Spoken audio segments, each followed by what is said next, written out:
Hej! I den här presentationen vill jag presentera en kurs inom programmering. I den här kursen kommer jag att använda ett språk som kallas för blockprogrammering. Jag kommer också att använda ett elektroniskt kort som kallas för mikrobytekort. Så kommer jag börja så här. I början kommer jag att prata om syftet och kursplanering. Vad är syftet för det här med den här kursen? Det är 3 olika syften. Det första är så här att mikrobyte är ett kort som är lätt tillgängligt för elever. Eleverna kan också med det här kortet och det här blockprogrammeringen snabbt koda en färdig produkt. De kan så enkelt göra olika små program som de kan koppla till olika projekt som de bygger parallellt.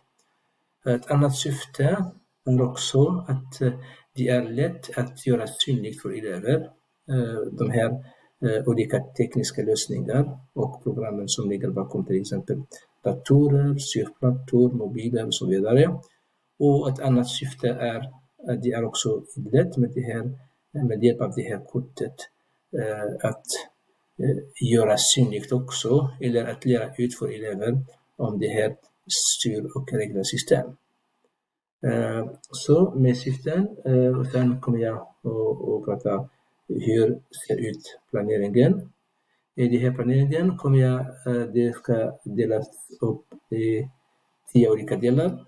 I första delen, del 0, som jag kallar för introduktion av mikrobytekortet. Där det ska bara presentera kortet och sen prata om kortet, vad är det som är integrerat i kortet och hur fungerar det. Sen kommer jag att göra olika lektioner som är mer teoretiska, men det kommer att simuleras på en simulator som finns virtuellt.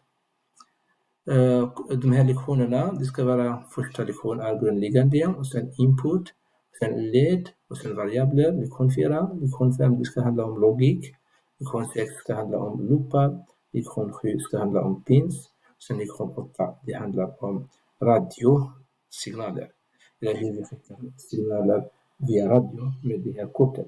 Och sen moment 9, det här sista momentet, det kommer att bli olika byggprojekt. Och det här momentet också kanske i sin del delas upp i olika lektioner där vi bara bygger. Om jag ska i början så här visa eller snabbt de här olika sidorna som vi kommer att jobba med under tiden. Och de här sidorna, de första sidor är 3 olika typer av bilder som visar kortet. Framsidan och baksidan. Också en bild som visar pins som finns på kortet. Och sen också en bild till som visar de här lampor eller LED-lampor som är integrerade på kortet. Det här kommer jag att gå igenom under första lektionen eller introduktionen. Och sen lektion 1, det ska handla om här grundläggande kommando.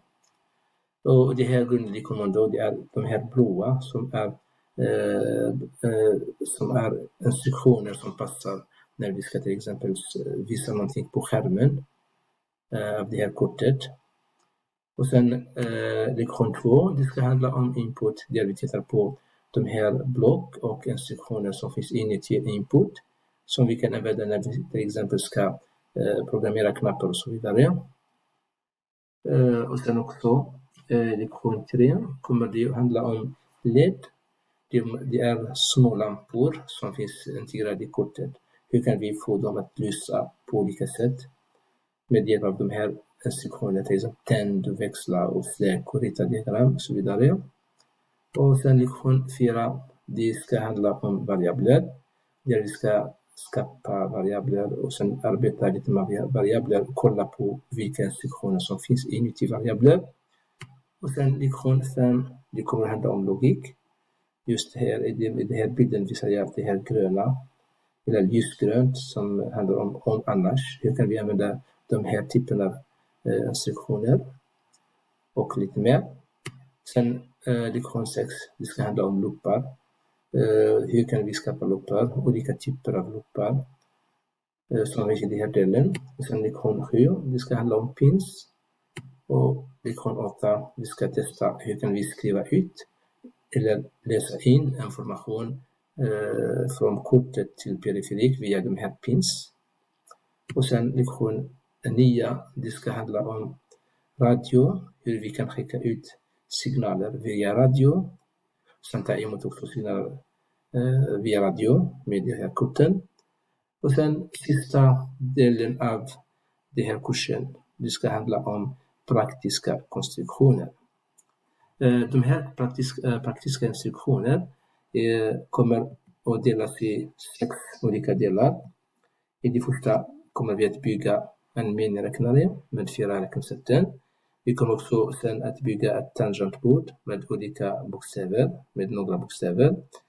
Sen vi kommer också att bygga en telegraf, och telegrafen ska byggas på olika sätt, i 2 olika sätt. Vi kommer också att bygga ett vindkraft, sen en piano, sen sista projekt kommer vi att göra är styr- och regelsystem. Om vi ska visa lite snabbt också bilder på de här projekten som vi kommer att bygga. Så ser det ut. Första projekt, miniräknare. I det här projektet kommer vi att använda knappar. De här knapparna kommer vi att koppla dem till mikrobytekort genom det här kopplingstecken. Och sen varje knapp ska vi programmera som till exempel ett operation. Till exempel om vi ska göra sånt multiplikation eller division eller subtraktion och addition. De här olika räknesätten. Sen vi ska skriva de här symboler på dem. Och sen också projektet efter är det tangentbord. Och det ska vi också använda knappar. Sen knapparna kopplar vi dem till kortet via de här pins. Och sen kommer vi också programmera de här knapparna så att det ska bli som bokstäver. Vi kommer på nästa projekt bygga en telegraf. Och telegrafen ska fungera på 2 olika sätt. I första sättet ska vi kolla hur kan vi skicka ut signaler via korten, från kort till kort, via radio. Sen hur ska vi läsa de här signalerna. Sen kommer vi också koppla korten med varandra via tråd. Och sen vid projekt 4 kommer vi att titta på hur kan vi bygga ett vindkraft. I det här vindkraftet kommer vi att använda en liten motor, sen en liten propell så här, som ska kopplas till kortet via kopplingstek. Och sen när vi kopplar till kortet kommer vi att programmera kortet så att vi kan läsa informationen från det här motorn. När vi får motorn att snurra, till exempel med hjälp av det här någonting som blåser, vi ska blåsa någonting så att det ska snurra. Till exempel om vi hjälper sådana hårtork. Och då när det snurrar, det skickar ut ström som vi läser via kortet. Och sen projekt 5 kommer vi att använda också att bygga också en piano. Och piano kommer vi att använda olika knappar. Det kan vara 6. Just nu har jag visat 6, men ni kan också göra mer än 6. De knapparna de ska programmeras till olika ljud, musikljud. Och sen vi ska också koppla en högtalare till kortet. Och sen när vi trycker på de här knapparna kommer ut olika ljud. Och sen vi kan spela musik till exempel. Och sen sista projekt, det ska handla om ett projekt som visar till exempel hur styr- och regelsystem fungerar. Just i det här har jag tänkt på att använda en värmesensor som känner av värmen. Sen den skickar information till kortet, mikrobytekort. Och mikrobytekort hela tiden läser den här informationen från sensor.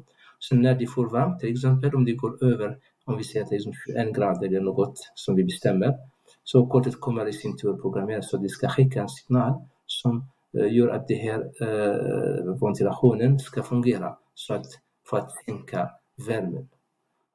Så ser ut alla projekten. Och sen nästa gång kommer vi att börja med första lektionen som ska handla om mikrobytekort. Tack för idag. Vi ses nästa gång. Hej då.